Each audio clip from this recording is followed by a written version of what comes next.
Really excited to try this. I thought I was going to be loving it more as kind of like the mascara setter, but to be honest, I haven't really been using it that way. I've been using it more on my brows. A lot of my other brow setters, mascaras, if you will, have a really small brush. So I really love that this one is bigger. I'm gonna just put some on now, actually. I do find that it goes on quite wet, but dries down quite fast. When I have used it as a mascara top coat, I found that it does really keep your mascara in place in terms of like, when you're taking off your mascara, you can really feel it and have to work it off. So I'm always using kind of an oil cleanser to take it off. But to be honest, most of the time I've been using it as a brow setter and I've really enjoyed, and it's kept my brow product in place. So it is a lash and brow mascara, but for me personally, I found that I've preferred it more as a brow setter. I've loved trying out Clarins' new lash and brow mascara. I would say that I actually prefer using it as a brow setter as opposed to a mascara setter, just because I think it's a great brow setter for a start. It doesn't leave sort of clumps, you can't see it, which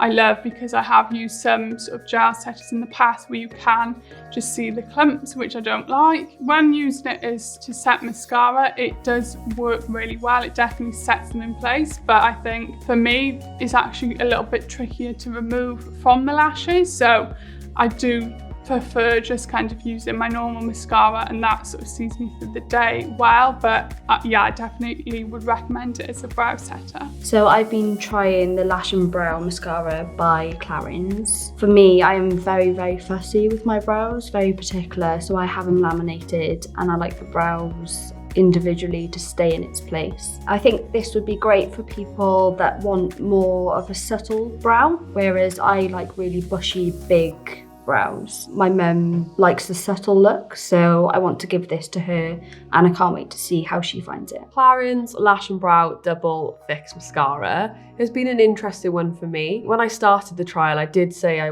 really kind of don't like mixing brow and lash products, just because I feel like the brush gets dirty, and I don't know, maybe just a little bit of a germaphobe, but I did give it a go. Predominant use for me was brows. I was comparing it against Benefit 24-Hour Brow Setter and obviously Givenchy Mr. Groom. Those brow products, the brushes are sort of half the size for extra precision, number one, is what I noticed, and the formulas actually set and hold, where for me I found this was more of a grooming product, and if I'm honest, I was expecting that stay in place all day finish, but it's definitely more a brow. I don't know why I want to refuse to use the word setter, because it didn't set my brows all day, but it made them look groomed and in place. So it's that product for somebody who wants a minimal sort of brow look and just to pop out the door and not worry too much. Great if you've got thicker brows as well, I think, that you're happy with the shape with. On my lashes, I found it bobbled a little bit. So I've tried it as a primer,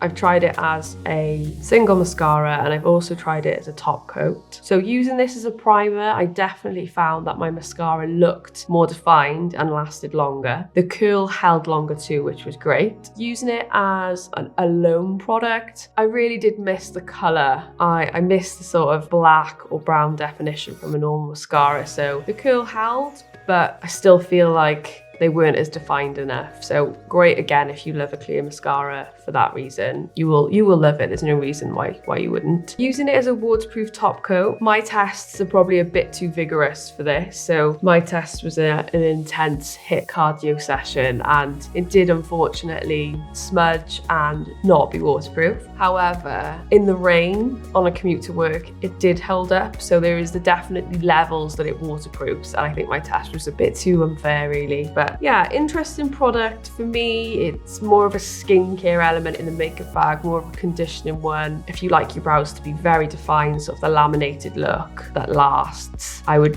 opt for something more like Benefit Brow Setter or Givenchy Mr. Groom. In terms of condition, the real winner for me was my brows, because I'll be honest, I did use it more there and they just feel a little bit more fuller. I've enjoyed it for more of a skincare benefit rather than an aesthetic makeup look.